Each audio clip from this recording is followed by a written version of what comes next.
매일 말씀 10분 강론, 오늘은 사순 2주간 토요일입니다. 루카복음 15장 1절에서 3절, 11절에서 32절, 돌아온 아들에 대한 비유 이야기죠. 오늘은 이 복음은 읽지 않겠습니다. 너무나 잘 아는 이야기이기 때문에 직접 매일 말씀 강론으로 들어가겠습니다. 오늘 복음은 루카복음 15장 자비의 복음이죠. 잘 알지만 둘째 아들이 자기 몫으로 재산을 가지고 아버지 집을 떠나서 탕진하면서 살던 그런 모습 회개하고 집으로 돌아온 이야기이고, 또 한 부분은 큰아들 이야기입니다. 작은 아들처럼 아버지 곁을 떠나진 않았지만 동생을 시기하고 미워하고, 또 아버지한테 아버지라고 부르지만 종처럼 여겼고, 여러 가지 불만이 많았었죠. 작은 아들은 구약 성경에 나와 있는 것처럼 자기 삶을 완전히 아버지를 떠나서 밖에 생활하다가 역동적으로 그 잘못을 뉘우치고 회개하는 모습이고요. 큰아들은 아버지를 떠난 적은 없지만 아버지와 함께 있으면서도 마음으로 생각으로 동생을 미워하고 아버지를 아버지가 아니라 자기가 종으로 생각하는 그런 마음과 생각의 회심을 얘기하는 모델로 나타납니다. 오늘 여러분과 함께 이 자비에 대한 부분들, 자비가 도대체 어떤 것인가 하는 차원에서 오늘은 자비의 피정이라고 해도 관계가 없습니다. 그리스도교의 가치를 여러 개가 있지만 그 중에 중요한 것이 이 자비의 영성입니다. 이 자비의 영성을 통해서 우리가 한 발 한 발 주님을 닮아가고 하느님의 자비를 살 수 있도록 은총을 청해 봅시다. 최영업 신부님께서는 21편의 서간을 쓰면서 11년 6개월을 지구 한 바퀴가 되는 구만리를 늘 걸으면서 땀의 증거자로서 삶을 사셨습니다. 1821년에 태어나서 1861년 40년을 세상을 살면서 신학생으로 선발이 되고, 그리고 우여곡절 속에서 12년 만일 겁니다. 사제품을 받고 언제입니까? 1821년생이니까 1845년 사제품 46년, 김대건 신부님이 동창이고 또 동료 신학생으로서 선발되면서 사제품을 받고 조선에서 순교했다는 소식을 듣고 정말 조선으로 들어오려고 하는 그런 과정이 7차례, 8차례 되지만 그렇게 할 수 없었던 우여곡절들이 많았죠. 우여곡절 속에서 최영업 부제도 사자품을 받고 조선에 들어가는 어려움을 통해서 들어와서 김대건 신부님이 1년 만에 순교했다면 최영업 신부님은 11년 6개월 동안 땀을 흘려가면서 전국을 돌아다니면서 그 당시에 11,000명의 신자가 있었는데 당신이 사목관할을 하고 있는 신자 수는 5,000명가량 됐는데 1년에 3,000명 이상을 늘 만나면서 성사 주고 또 미사 집전하고 고해성사, 병자성사 여러 가지 땀의 그 순교 역할을 했습니다. 이 모든 것들이 정말 피로와에 또 장티부스에 걸려서 1861년이죠. 정말 그 장티비스와 고열로 인해서 세상을 떠났습니다. 그래서 이 최영업 신부님의 이 가경자로서의 이런 기리는 모습들은 한국천주교회가 다 함께 일어나고 있지만 특별히 대전교구 청양다락거리 최영업 신부님의 탄생지죠. 최경환 아버지와 이성래 엄마 사이에 장남으로 태어났고요. 또 6남매 중에서 또 막내는 이성래 마리아 엄마가 감옥에서 막내가 젖을 골아서 죽는 것을 보고 잠시 동안 천주를 모르겠어 하고 밖에 나와서 정말 모성애였죠. 자녀를 키우려고 하는 그 모성애로서 잠시 동안 박해를 피해서 배교 같은 모습을 보였지만 곧 이어서 최영업이 신학생 공부를 하러 갔다는 것을 쓱 알고서 다시 감옥에 들어가서 또 이성래의 엄마도 순교를 하게 됩니다. 아버지도 최경환 성인이고요. 엄마는 이성래 마리아 복자이고요. 지금 아들 최영업 신부님은 가경자입니다. 이런 성인이다, 복자다, 가경자 참으로 중요하지만 이 최영업 신부님의 이런 모든 것들의 밑바탕은 여러 가지 영성이 있는데 그 중에 중요한 영성이 십자가 영성이고요. 그리고 또 하나 저는 생각하기에 자비의 영성이라고 생각합니다. 최영업 신부님께서 많은 편지를 쓰셨는데 1846년에 12월 22일 날 편지에 이런 편지의 내용이 있습니다. 하느님의 풍부한 자비심에 희망을 갖고 지극히 좋으신 하느님 아버지의 섭리에 저를 온전히 맡깁니다. 최영업 신부님이 그렇게 땀의 증거자로서 백색 순교자로서 살아갈 수 있었던 것도 하느님의 풍요로운 자비심에 자신을 맡겼고 희망을 가졌기 때문입니다. 사랑하는 형제자매 여러분, 코비드19도 역시 똑같은 풍부한 하느님의 자비에 우리 모두 희망을 가지십시다. 그리고 이 자비의 영성, 최영업 신부님을 그렇게 땀의 순교자로 살게 했듯이 우리 스스로도 이 자비를 가지고 하느님의 이 사랑의 구체적인 자비로움이 내 안에서도 이루어질 수 있고, 그래서 내가 가족들에게 또 우리 같은 교우들에게 또 주변의 모든 분들에게 이 자비의 삶을 살기를 초대하면서 오늘 자비의 영성 피정에 해당되는 말씀을 드리도록 하겠습니다. 오늘도 약간 길 텐데 한번 주님께서 말씀하시는 자비가 어떤 것인가를 한번 우리가 살펴보십시다.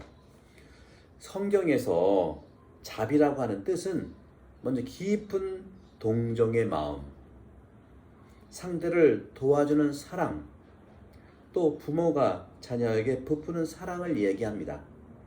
그뿐만 아니라 관대한 용서를 의미합니다. 이런 점에서 하느님과 계약을 맺은 백성을 구원한다는 사랑을 뜻하는 것이죠. 구약에서 자비나 동정을 뜻하는 히브리 말 라하밈, 이것은 자궁을 뜻하는 레헴에서 유래가 됐습니다. 가족적 사랑과 하느님의 충실함, 변함이 없는 사랑을 나타내지요. 신약 성경에서 예수님의 자비는 구제와 치유의 의미로 이해됐습니다. 나는 의인을 부르러 온 것이 아니라 죄인을 부르러 왔다.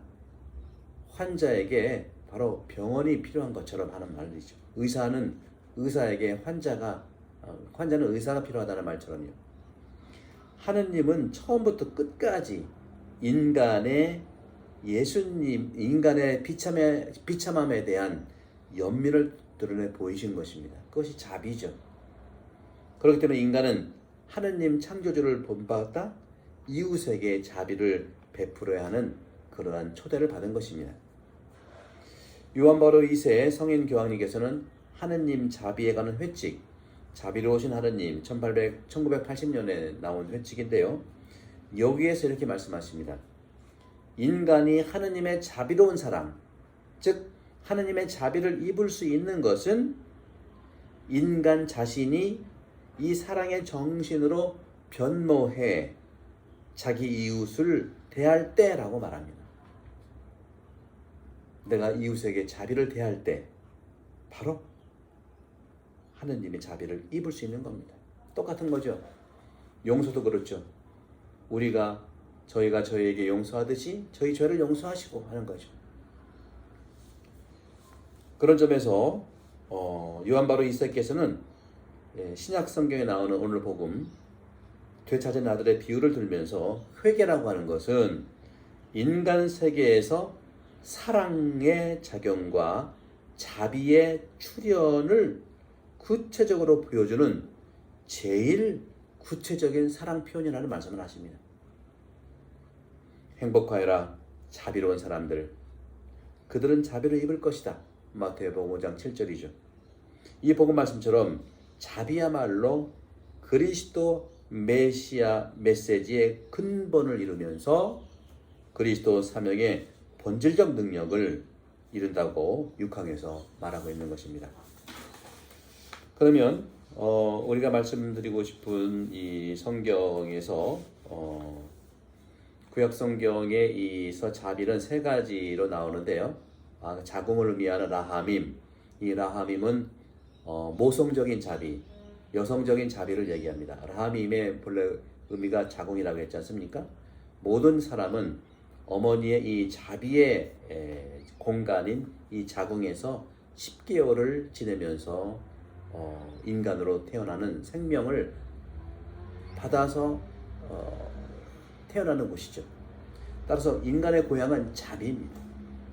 자비로운 걸 태어났기 때문에 우리가 자비로워야 되는 것이 가장 인간의 기본이죠.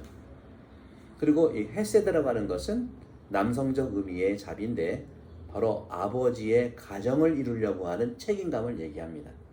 그래서 오늘 복음에서 작은 아들에 대해서는 라하밈의 그런 의미로 감싸주고 안아주고 환대해주는 모습으로, 또 큰 아들에 대해서는 정말 아버지랑 함께 있으면서도 생각과 마음이 삐뚤어졌잖아요.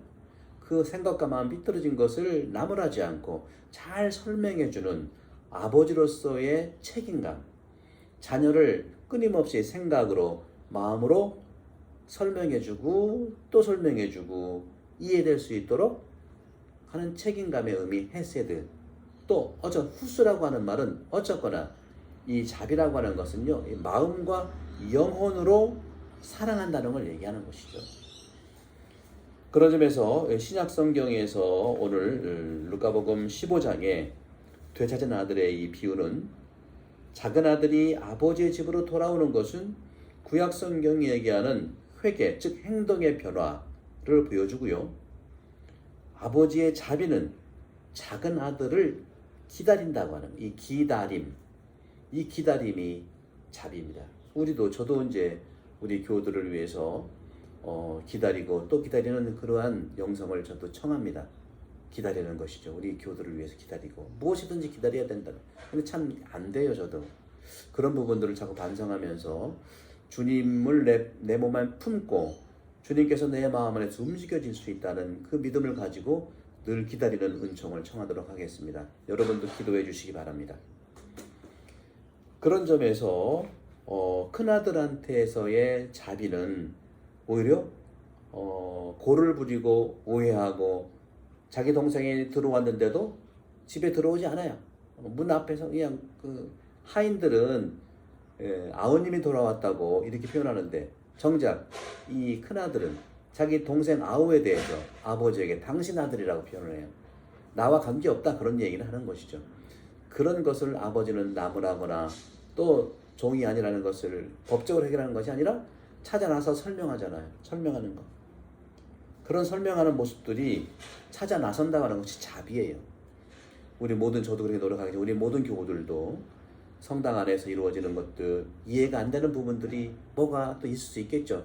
그러면 좀 기다려 주시고 설명해 주시고 물어 주시면 좋겠어요. 친절하게. 또 이해가 안 되는 것도 저도 설명하듯이 우리 서로가 작은 아들과 큰 아들의 관계로서 우리가 살아갈 수 있으면 얼마나 좋겠습니까? 또 그렇게 하고 있습니다. 당연히. 그런 점에서 사랑이라고 하는 것이 하나님의 근본 속성이고요. 그 자비는, 그 사랑이 이루어지는 하나님의 마음이에요. 하나님의 마음이 내 안에 안착되는 것이죠. 사랑이 하나님의 근본 속성이고 자비는 그 사랑이 이루어지는 하나님의 마음인데, 하나님의 자비는 집 나간 작은 아들을 기다리시는 그러한 어떻게 보면 소극적인 모습이에요. 기다리시는 소극적인 모습과 또 마음이 상해 있는 큰 아들을 데리러 대문 밖으로 쫓아나가는 적극적인 모습으로 나타난다. 우리 모두도 소극적인 모습과 적극적인 모습이 같이 있지 않겠습니까? 그리스도께서는 하느님의 자비로우신 사랑을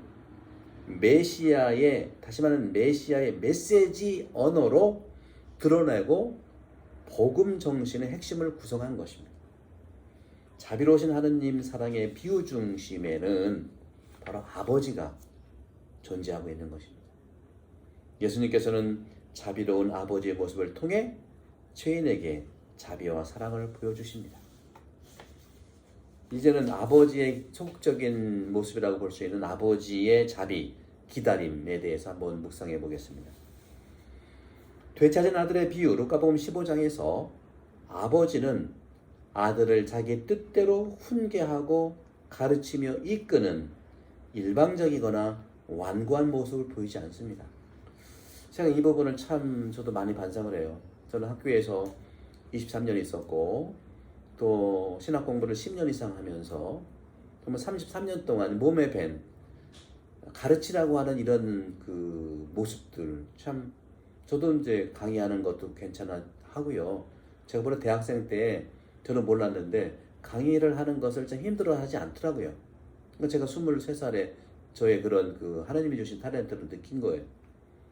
그래서 하나님의 섭리로 공부도 10년 동안 신학 공부를 하고 또 23년을 학교 기관에 있었기 때문에 저도 그런 책임감들이 있는 것 같아요. 그래서 우리 교우들에게 하느님에 대한 사랑을 또 예수님에 대한 사랑을 많이 이렇게 나눠드리고 싶은 거예요. 근데 오늘 아들과의 관계에서는 바로 아버지는 아들을 자기 뜻대로 훈계하고 가르치고 이끄는 일방적이거나 완고한 모습을 보이지 않는다고 하는 것을 묵상하여 보면서 제가 여러분들의 사제이지 않습니까? 사제이기 때문에 아버지의 모습일 텐데 저는 훈계하지는 않지만은 가르침을 또 그렇게 볼 수도 있겠지만 일방적으로 완고한 모습을 보이지 않도록 노력을 하려고 하는 반성을 해봅니다. 오히려 아버지는 어떤 분인가? 오랜 기다림과 애태움 끝에 돌아오는 아들에게 잘못을 묻지 않고 따뜻이 대해줌으로써 스스로 변화되리라 믿고 넉넉히 기다릴 줄 아는 자비와 사랑을 간직한 아버지의 모습으로 드러납니다. 코비드19는 이런 모습들이 가정을 구원하지 않겠습니까? 우리의 본당을 구원하지 않겠습니까? 노력을 해보도록 하겠습니다. 그런 점에서 자비롭다고 하는 이 말은 어머니가 아기를 잉태하고 있는 모성이고 자식을 기다린다는 것은 부모의 품에 안으려고 하는 애정을 말하죠. 그러므로 잃어버린 한 마리 양을 찾는 예수님의 행동 역시 기다림의 적극적인 모습으로 상대방을 자신의 몸에 안으려는 자비를 의미합니다. 누가복음 15장 20절에서 작은 아들이죠. 그는 일어나 아버지에게로 갔다. 이 말씀에서 통교는 신뢰에서 시작되지만 그 작은 아들처럼 단절, 자기 몫을 챙겨서 밖으로 나가는 거죠. 단절과 분리는 바로 이기심에서 시작한다는 의미를 볼 수가 있어요. 사람이 헤어지는 데는 대부분요, 믿음과 신뢰가 사라지고 각자 어려움을 주고받고 서로 만족하지 못해서 사귐이 지속될 수 없는 그런 이유 때문에 그렇습니다. 이처럼 서로의 단절, 다시 말하면 폐쇄와 봉쇄는 사람을 극단과 도피로 몰아갑니다. 그런데 장벽과 장애를 허문다면 도망가지 않을 것이죠. 하느님의 자비와 사랑은 인간의 자유를 존중합니다. 다시 말하면 작은 아들의 자기 재산에 대한 요청과 집을 떠나겠다는 요구를 아무 조건도 없이 들어준 것입니다. 자유를 부여하는 하느님의 사랑은 집을 떠났던 아들이 타 지방에서 비참한 처지에 빠진 모습을 지켜보면서도 언제 돌아오는지 그 아들을 집 앞에서 기다리는 아버지의 사랑을 보여주는 것입니다. 돌아오는 아들을 받아들이는 아버지의 모습을 통해 하느님의 사랑이 결정적으로 드러납니다. 그럼 우리가 적용해 본다면 이거 어떻게 할까요? 가정에서 요즘에는요, 집 나가는 자녀들이 많지 않죠. 당연히 일반적으로는요. 그러면 이 작은 아들처럼 대하는 우리 각자의 부모님들은 어떤 적용을 할 수 있을까? 말도 안 되는 말을 하면서 외톨이로 밖으로 튀어나가는 경우, 하루 정도, 낮 정도, 그리고 대화하다가 이해가 안 돼서 나갈 경우에 그를 찾아와서 설득하고 가르치고 훈계하려고 하는 것이 아니라 들어주는 것이 먼저 아니겠습니까? 그래, 어떤 뜻이겠느니 들어주고 품어 안아주고, 아버지 때는 이랬는데 요즘 좀 바뀐 모양이구나. 나를 정말 나도 좀 이해할 수 있는 시간을 좀 달라. 이렇게 대화하는 거예요. 그런 점에서 아버지는 돌아오는 아들을 반갑게 맞이야 드리고 그에게 옷과 반지와 신발을 신겨주어 아들 본래의 지위를 회복시켜주는 겁니다. 그뿐만 아니라 더 나아가 기쁨의 잔치를 벌였죠. 살찐 송아지를 잡는 거예요. 회개한 죄인은 아버지의 잔치가 드러내는 용서를 통해 다시 관계를 형성합니다. 잔치는요, 용서를 의미합니다. 예수님께서 잔치를 많이 벌였잖아요. 그죠? 최후의 심판도, 최후의 만찬도 잔치고요. 얼마나 많은 예수님께서 음식과 빵과 포도주를 먹었습니까? 그리고 천상 잔치로서 너희가 이것 행하라 하는 성체성사를 주셨잖아요. 성체성사의 가장 기본은 용서예요. 여러분들, 많은 어려움을 가지고 있는 건데 용서 못 하시는 분들, 주님께 용서를 청한 타오세요. 성체성사에 참여하는 것 자체가 용서예요. 그래서 잔치를 벌인 것은 바로 성체성사를 의미하는 것이죠. 용서. 따라서 용서를 통해서 다시 관계를 형성할 수 있다는 거죠. 그때 죄는 보다 의롭고 아름다운 방법으로 하나님에 대한 믿음을 고백합니다. 죄의 습관이 없는, 그러니까 죄를 짓는 죄 짓는 습관이 없는 일반적인 보통 우리 믿는 사람들, 이런 사람들은요, 하느님께서는 악을 이기고 선을 갚아 주시는 생명, 또 제1원인, 뭐 이렇게 토마스 아퀴나스가 얘기한 신관에 대한 고백을 하겠죠. 하지만 죄인은요, 주님, 죄인인 저를 용서하소서 하고 기도하는 사람은 믿음으로 살아가고, 하느님은 자비로우신 아버지이시고 선으로 악을 갚아주실 분으로 믿는 것이죠. 영원한 생명을 주시는 신앙을 고백하면서 하느님과 하나가 되는 삶은 우리를 더욱 강하게 성숙하게 해주십니다. 죄로 죽은 아들이었다 해도 자비를 구하는 사람은 새로운 생명의 아들로 태어날 수가 있다는 것이 오늘 주님께서 주시는 자비의 복음의 메시지입니다. 이 길만이 영원한 생명과 행복의 길, 아버지의 잔치에 참여하는 것입니다. 두 번째로 아버지의 자비는 바로 찾아 나섭니다. 적극적인 의미의 찾아 나섬.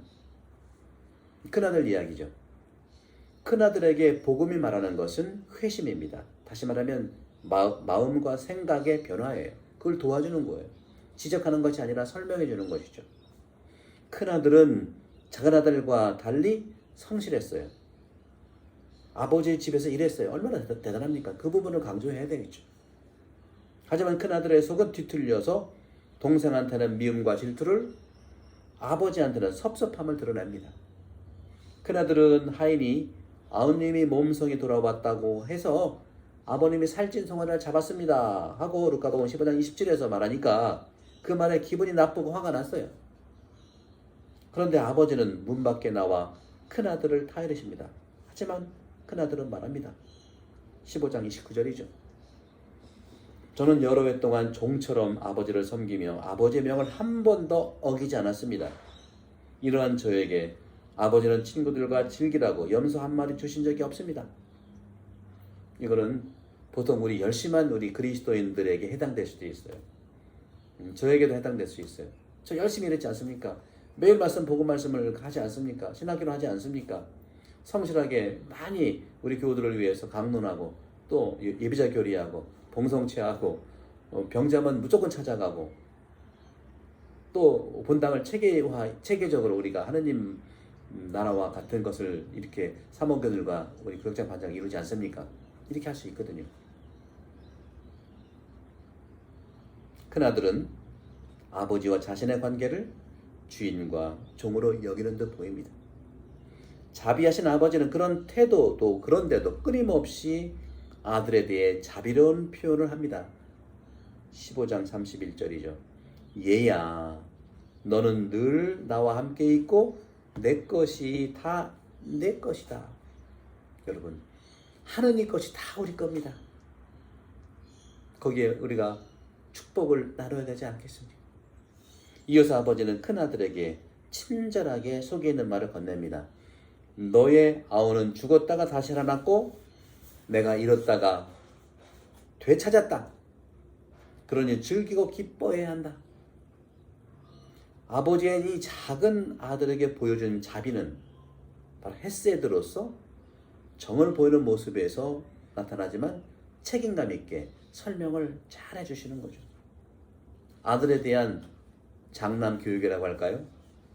한국에서는 장남이 참 여러 가지로 힘들지만 정말 아버지의 장남으로서 이 자비는 이렇게 잘 설명해 주는 것이 중요해요.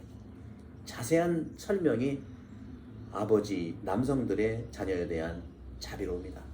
잘 설명해 주십시오. 그리고 잘 들어 주십시다. 아버지는 집으로 돌아온 아들을 멀리서 보고는 가엾은 마음이 들어 달려가 아들의 목을 껴안고 입을 맞춘 작은 아들에 대한 깊은 자비의 정에서 나타나지만 깊은 자비의 정에서 우러나는 행동과 어진 성품이 큰아들을 몹시 화나게 했다는 거죠. 그렇잖아요. 우리가 자녀들을 키우는 데 있어서도 우리가 좀 편해야 한다는 느낌을 받으시잖아요. 저도 마찬가지예요. 본당에 많은 분들이 있지만 제가 2,000명의 눈을 다 못 맞출 수 있거든요. 그러면 내가 인사를 안 한 것처럼 그렇게 생각하시는 죄송합니다. 제가 눈이 2개인데 다 이렇게 볼 수가 없었어요. 여러분도 저를 조금은 이해해 주시면 고맙겠어요. 미사 끝나고 악수를 못하지만 요즘엔 인사를 하죠. 또 우리 본당 와보니까 본당 신부님은 다 오전 미사만 하더라고요. 저도 개인적으로는 저녁 미사도 하고 싶고 또 10시 반 미사, 교정 미사는 맨날 본당 미사, 본당 신부가 하는데 저도 바꿨으면 좋겠지만 참 이게 쉽지 않더라고요. 또 저녁 미사 나오시는 분들 제가 여러분 얼굴을 못 뵐 수 없었던 거 정말 죄송하고 정말 저도 이제 보도록 노력을 해보겠습니다만 이게 보통 많은 일이 있어서 나누지 않으면 내가 지치고 내가 쓰러질 수 있겠다는 생각도 해봅니다. 이해해 주리라 생각을 해봅니다. 그런 점에서 이 아버지는 작은 아들의 선한 인간성이 살아있음을 간파했습니다. 아들이 비록 재산은 날렸지만 그 안에 선한 인간성이 살아있어요. 그의 인간성은 살아남아 있었고 인간을 그래서 되찾은 겁니다. 아버지가 큰아들의 한 말에서 그 점이 잘 나타납니다. 그리스도께서 되찾은 아들의 비유에서 보여주신 자비는 신약 성경에서 아가페, 곧 내면의 사랑을 잘 보여줍니다. 고린도전서 13장 4절에서 8절이죠. 한편 작은 아들이 돌아와 기뻐하며 벌인 아버지의 잔치에 항변하는 큰아들을 대하는 아버지의 태도에서 아버지의 자비가 나타납니다. 인간적 기준을 넘어 누구에게나 정말 누구에게나 하느님 자비와 사랑을 발견할 수 있다는 것입니다. 바로 큰아들도 동생과 같이 회개해야만 하는 그런 상태에 놓인 것이죠. 큰아들은 동생과 달리 자신의 외적 생활을 내세워 스스로 의인으로 자처하는 것처럼 보이지만 회개하는 데 있어서 가장 본질적인 요소가 바로 자신에 대한 아버지 하느님의 사랑을 깨닫는 것을 얘기합니다. 따라서 아버지는 큰아들에게도 당신 사랑의 인지를 시켜준 겁니다. 비유는 하느님의 사랑을 전해줌으로써 또 동시에 그 사랑을 받아들이는 회개를 촉구하고 있습니다. 사랑하는 형제자매 여러분, 루카복음 6장 36절에 이렇게 말씀하십니다. 너희의 아버지께서 자비로우신 것과 같이 너희도 자비로운 사람이 되어라. 주님께서 말씀하신 대로 바로 내가 여러분도 각자가 할 수 있는 만큼 은혜롭고 선하고 자비로운 사람이 되기 위해 우리는 훈련, 연습, 습관을 들여야 할 것입니다. 이를 위해서 첫 번째, 우리는 주님의 겸손을 내 품에 안아야 되겠고 주님의 온유함을 내 마음에 담아야 되겠고 또 사람을 대하는 주님의 태도를 우선 마음에 품어야 될 것입니다. 마음에 품으면 겸손함과 온유함과 또 사람을 대하는 자비로운 태도를 마음에 품으면 나는 자비로운 사람이 됩니다. 아버지가 자비로우신 것처럼. 그래서 주님께서 내 안에 오시고 나는 주님 안에 머물며 주님께서 모든 바라는 점을 내가 행할 수 있고 나의 온전함과 나의 강함과 용기와 그리고 주님이 내 영혼의 거처가 되신다는 것을 늘 믿고 또 그렇게 구하고 받으면서 기도를 하는 가운데 내가 그분의 자비 안에 머무를 수가 있는 겁니다. 지금은 자신의 마음이 내키지 않아 자비로운 사람이 되기를 억지로 하는 것 같지만 일부러 해도 뇌는 속아지고 우리를 자비로운 사람으로 변화시켜줍니다. 여러분 그런 말 있지 않습니까? 억지로 웃는 것과 정말 박장대소하는 것이 몸에 어떤 영향을 줄까? 박장대소하는 게 몸에 더 좋은 영향을 줄까요? 똑같대요. 뇌는 똑같이 차별하냐. 그런 점은 뇌는 하느님의 속성을 닮은 것 같아요. 이 뇌는 가짜로 해도 속아준다고 하지 않습니까? 옛날에 그런 얘기 있었대요. 임금님이 효자상을 준다고 하니까 어떤 불효한 아들이 그 효자상을 받기 위해서 거짓말로 부모한테 잘했대요. 몇 번을 잘했대요. 너무 잘해가지고 상을 받게 되는데 그 옆에서 이제 신고를 한 거예요. 임금님, 쟤는요 본래가 불효자인데 임금님한테 상 받으려고 효자 노릇을 일부러 한 겁니다. 계획적으로. 그러니까 임금님이 계획적으로 효자를 노릇해도 효자다. 일부러 효자의 노릇을 해도 그는 효자다. 깔끔하지 않습니까? 바로 하느님의 마음이 그런 마음이에요. 저는 그래서 우리 교우들에게, 저도 마찬가지지만 우리가 의식적으로 매일 5분, 10분 긍정적인 마음을 갖도록 기도해야만, 또 좋은 자비로운 마음을 갖도록 기도해야만, 마음에 품어야만 우리는 자비롭고 긍정적이고 의심병이 생기지 않아서 분열이 사라집니다. 하루 5분, 10분, 20분 매일 기도하지 않으면 의심병이 생기고요. 또 자비가 아니라 판단하고 단죄하고 비난하게 되어 있어요. 이게 뇌의 기능인 것 같아요. 뇌는 끊임없이 그래서 마음으로 기도하고 생각을 중단하고 마음속에 긍정적인 생각, 의심을 버리는 것, 자비로운 마음이 되도록 기도하는 것이죠. 매일 묵주기도 5단씩 하고 10단씩 하는 분들 마음에 이런 지향을 두시기 바랍니다. 묵주기도는 우리 레지오 단원들, 우리 공동체 교회 공동체 단원들 모든 분들이 이 묵주기도를 하면서 긍정적인 마음을 들도록, 의심의 마음을 내려놓도록, 부정적인 생각을 내려놓도록 늘 긍정의 마음으로 자비하고 온유하고 따뜻하고 겸허한 마음을 품어달라고 그 지향을 두고 우리 모든 교우들이 기도를 좀 했으면 좋겠어요. 그러면 코비드19는 완전히 몰아납니다. 마음이 든든하고 마음이 겸손하면 코비드는 사라지게 되어 있어요. 그것이 신앙적 백신입니다. 여러분들, 저도 그렇게 기도할 테니까 우리 모두 하나가 되도록 하십시다. 그런 점에서 지금은 우리가 그렇게 생각할지 모르지만 언젠가는 주님의 은혜와 도움으로 자비로이 하게 될 것을 믿는 것이죠. 그렇기 때문에 자신이 항상 스스로 선한 일에 익숙하도록 주님을 기억하고 끊임없는 주님의 큰 사랑으로 자비로운 사람이 될 것을 기대하고 기도해야 될 것입니다. 그 순간 주님께서 나의 뜻과 선한 노력을 보시고 주님을 기억하기 위해서 어떻게 내가 나를 조절하고 마음이 부정한 의지를 어떻게 이겨낼 수 있고 모든 힘을 다해서 끊임없이 선과 겸손과 자비와 온유함과 따뜻함, 부드러움, 온유함, 이것으로 당신을 향하는지를 하느님은 보신다는 거예요. 그때 주님께서 자비를 베풀어 주셔서 성령으로 충만케 나를 하시고 원수들과 부정과 의심과 분열과 오해와 이런 거와 또 내 안에 살고 있는 죄, 그런 것들 그런 것들 거기로 나를 건져줄 수 있어요. 유혹에 빠지지 않게 하시고 악에서 구하소서, 주님의 기도잖아요. 유혹에 빠지지 않게 하시고 악에서 구하시고 자비로운 마음으로 나를 살려주소서, 온유한 마음으로 나를 살려주소서, 예수 마음 기도하시죠.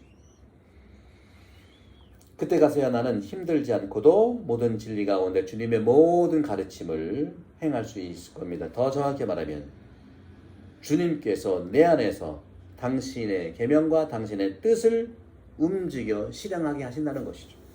그 순간 나는 온전히 성령의 열매로 자비를 맺을 수 있는 것입니다. 사랑하는 형제자매 여러분, 오늘 한번 마음을 먹고서 자비에 대한 성경적인 내용과 또 근본적인 우리 수련의 방법을 말씀드렸어요.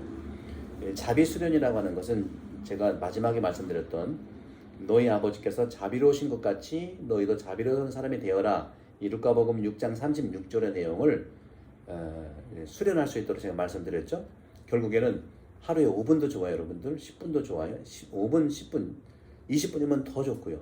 최소한 5분, 10분 동안 성당도 괜찮고요. 당신 집 안에서의 하느님 자비의 공간, 예수님을 모셔놓고 성모님도 모셔놓고 거기에 성경을 모셔놓고 초를 켜고 이 끊임없이 반복하는 예수 마음, 예수 자비, 예수 마음, 예수 자비를 계속 내 마음에 품을 수 있도록 이렇게 해보세요. 이것이 예수 기도고요. 마음 기도입니다. 순례자의 기도, 이름 없는 순례자에 나오는 순례자가 하는 그런 기도죠. 그러면 매일 3,000번씩, 5,000번씩 기도하면 정말 분명히 그렇습니다. 미움도 사라지고요. 부정한 건 다 사라져버리고 오직 자비롭게 돼요. 온유하게 되죠. 따뜻하게 됩니다. 온유함의 영성, 비움의 영성, 자비의 영성.